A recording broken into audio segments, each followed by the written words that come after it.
नमस्कार साथियों, आज हम चर्चा करेंगे राज व्यवस्था के बारे में। देखिए साथियों, पिछले वीडियो में हमने जाना संविधान का शाब्दिक अर्थ, संविधान की परिभाषा और उसकी विशेषताओं के बारे में। आज हम इस वीडियो में जानेंगे राज व्यवस्था का शाब्दिक अर्थ, राज व्यवस्था की परिभाषा और राज व्यवस्था की विशेषताओं के बारे में। साथियों, इस वीडियो को देखने के बाद आप अच्छे से जान पाएंगे कि वास्तव में राज व्यवस्था क्या होती है, उसकी परिभाषा क्या होती है और उसकी विशेषताएं क्या क्या होती है। यानी यह वीडियो देखने के बाद आप अच्छे से जान पाएंगे कि वास्तव में संविधान और राज व्यवस्था में क्या अंतर होता है। तो चलिए करते हैं शुरुआत राज व्यवस्था के बारे में। देखिए, अब हम जानेंगे राज व्यवस्था के बारे में। अंग्रेजी में कहें तो पॉलिटी। देखिए, राज व्यवस्था भी संविधान शब्द की तरह दो शब्दों से मिलकर बना है। राज व्यवस्था, राज और व्यवस्था, इन दो शब्दों से मिलकर बना है। यहाँ राज का अर्थ है शासन और व्यवस्था का अर्थ है संचालन, यानी शासन का संचालन। तो हम ये कह सकते हैं कि राज व्यवस्था का अर्थ है शासन का संचालन, यानी शासन का संचालन करना ही राज व्यवस्था होती है।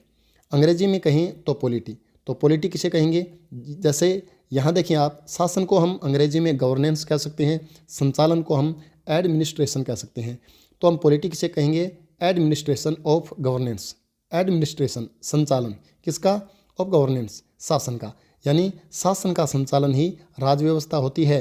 यानी ये कहें कि पॉलिटी एडमिनिस्ट्रेशन ऑफ गवर्नेंस। तो आप यहाँ ये समझें कि राज व्यवस्था का शाब्दिक अर्थ है शासन का संचालन।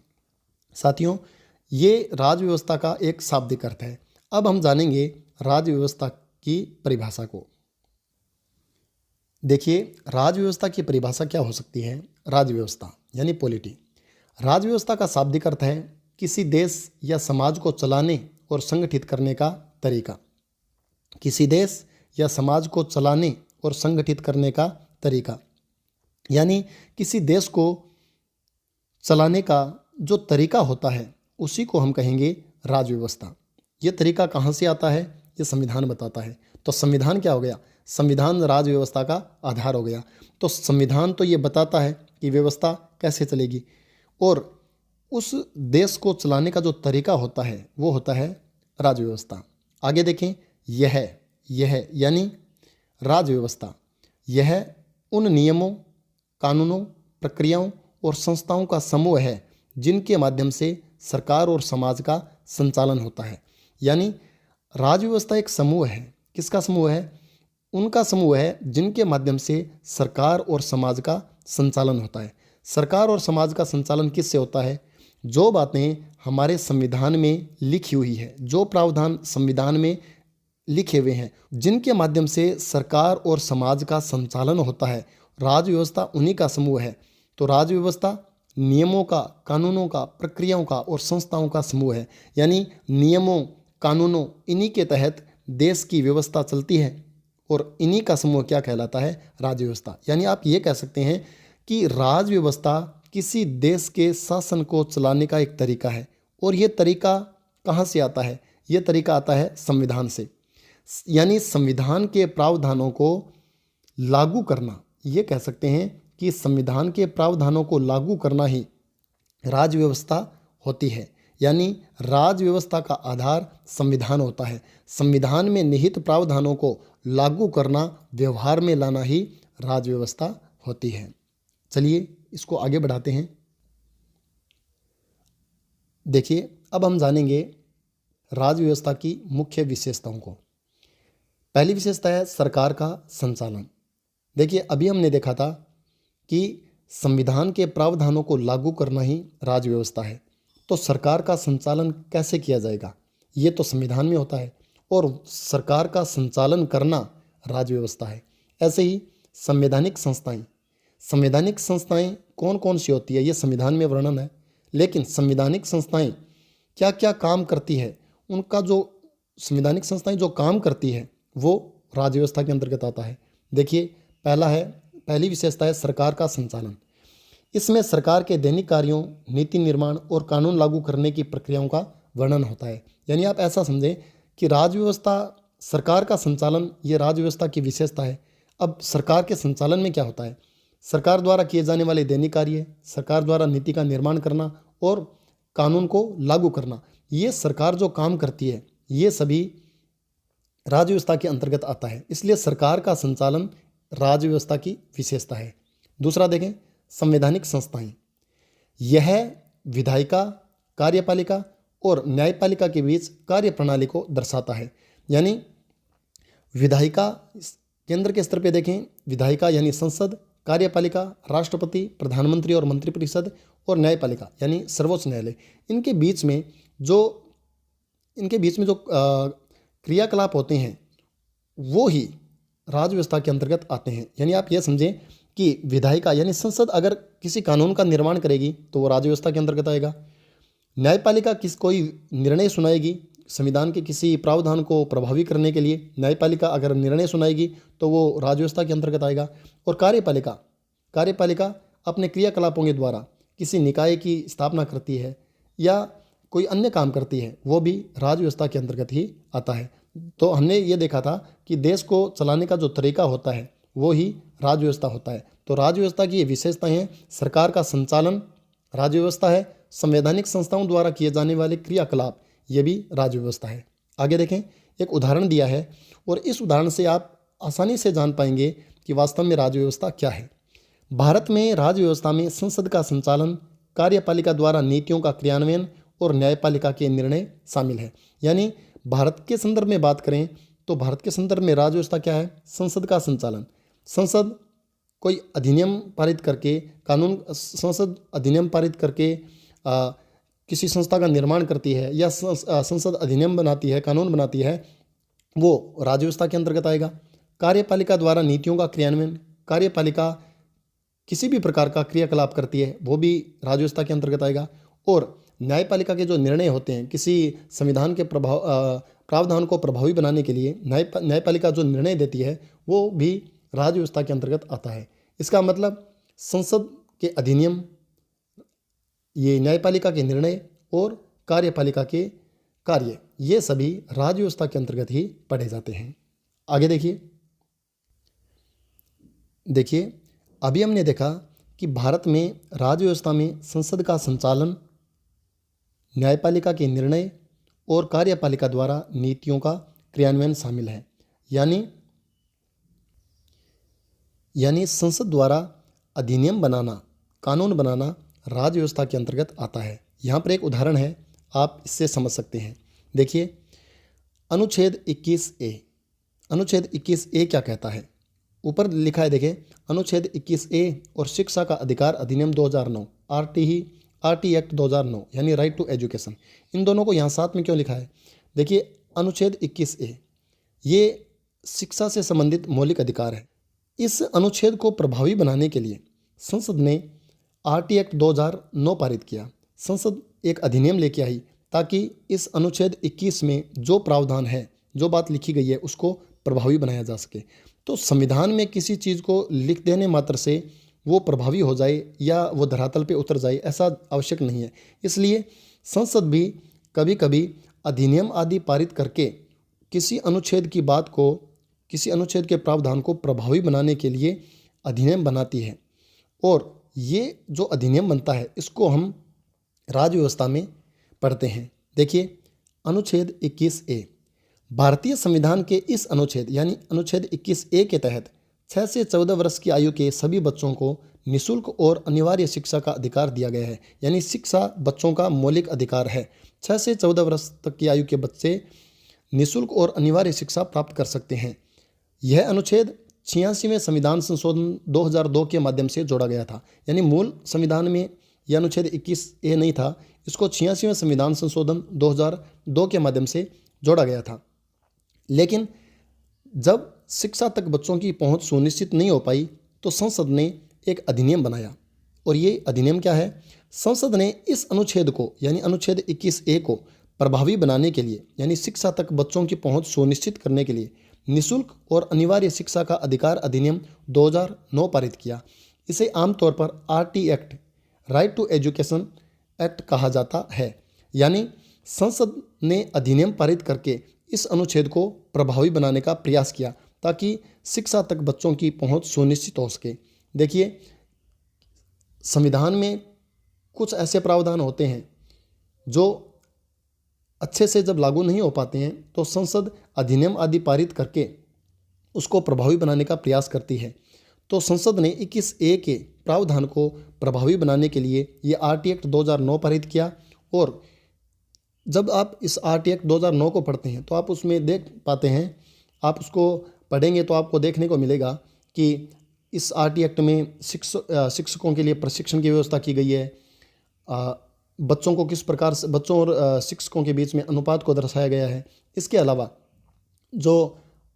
जो निजी विद्यालय है, निजी स्कूल है, वहाँ पर भी आर्थिक रूप से कमज़ोर वर्ग है, उनके बच्चों के लिए 25% सीटों को आरक्षित भी किया गया। तो ये सभी प्रावधान इसीलिए किए जाते हैं, ये अधिनियम इसीलिए लाए जाते हैं ताकि किसी प्रावधान को ज़्यादा प्रभावी बनाया जा सके।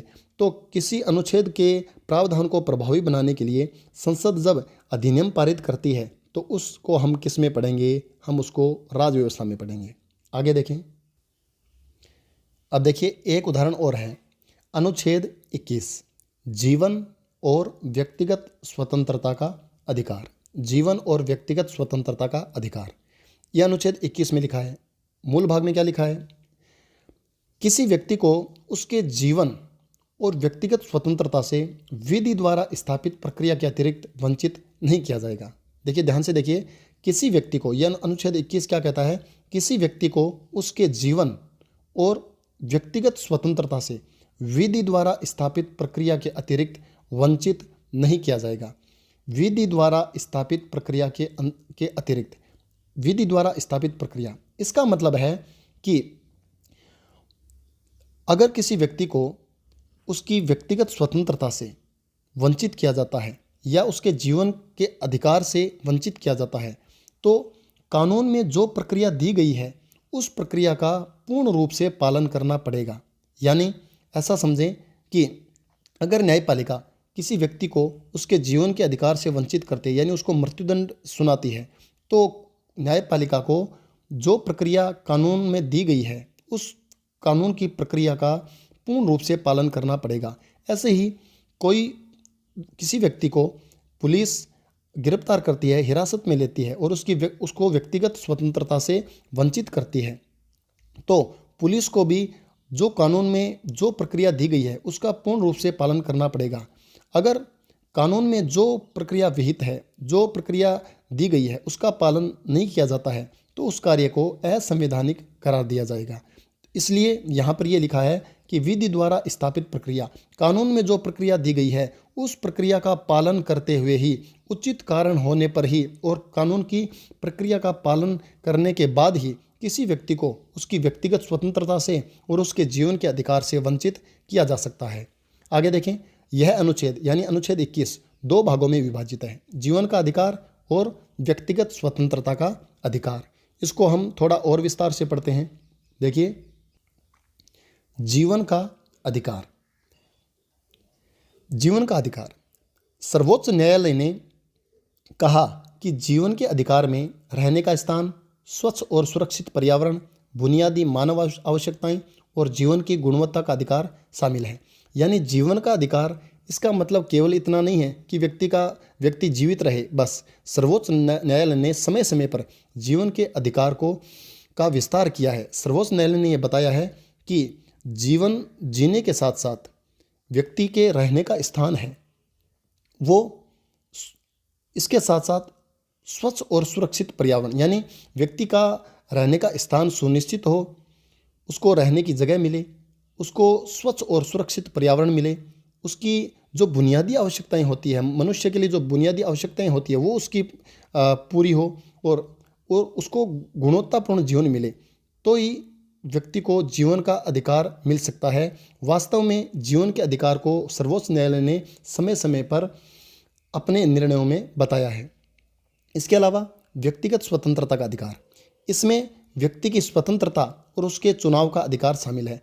देखिए साथियों, अभी हमने देखा था कि अनुच्छेद 21 के दो भाग हैं, जीवन का अधिकार और व्यक्तिगत स्वतंत्रता का अधिकार। जीवन के अधिकार को हमने पहले भी पढ़ा था कि कानून में विहित प्रक्रिया के अतिरिक्त उसको व्यक्ति को जीवन के अधिकार से वंचित नहीं किया जा सकता। उसके अलावा सर्वोच्च न्यायालय ने इसका और विस्तार किया और बताया कि ये चीज़ें भी जीवन के अधिकार में मानी जाएगी। इसके अलावा व्यक्तिगत स्वतंत्रता का अधिकार, इसमें हमने पढ़ा था कि पुलिस किसी व्यक्ति को गिरफ्तार करती है, हिरासत में लेती है, तो उसको कानून की प्रक्रिया का पालन करना पड़ेगा। लेकिन सर्वोच्च न्यायालय ने इसका भी विस्तार किया है और बताया कि व्यक्तिगत स्वतंत्रता के अधिकार में व्यक्ति की स्वतंत्रता और उसके चुनाव का अधिकार शामिल है। यानी उसकी स्वतंत्रता तो है ही है, इसके अलावा चुनाव का अधिकार, वह क्या पहनना चाहता है, क्या खाना चाहता है, कहाँ रहना चाहता है, ये वो व्यक्ति खुद तय करेगा। इस मामले में वह पूर्ण रूप से स्वतंत्र है। किसी व्यक्ति की स्वतंत्रता को बिना किसी वैध कानूनी प्रक्रिया के छीनना या प्रतिबंधित करना असंवैधानिक है। यानी किसी व्यक्ति को जो स्वतंत्रता का अधिकार दिया गया है, उस अधिकार को किसी वैध कानूनी प्रक्रिया के छीनना या प्रतिबंधित करना असंवैधानिक है। यानी वैध कानूनी प्रक्रिया के अलावा व्यक्ति की स्वतंत्रता को प्रतिबंधित करना, उसको स्वतंत्रता से अलग करना असंवैधानिक है। यानी जैसे व्यक्ति के बोलने का अधिकार है, व्यक्ति किस धर्म को मानेगा या नहीं मानेगा, ये सब उसकी स्वतंत्रता के अधिकार के अंतर्गत आता है। तो बिना किसी वैध कानूनी प्रक्रिया के उसको नहीं छीना जा सकता।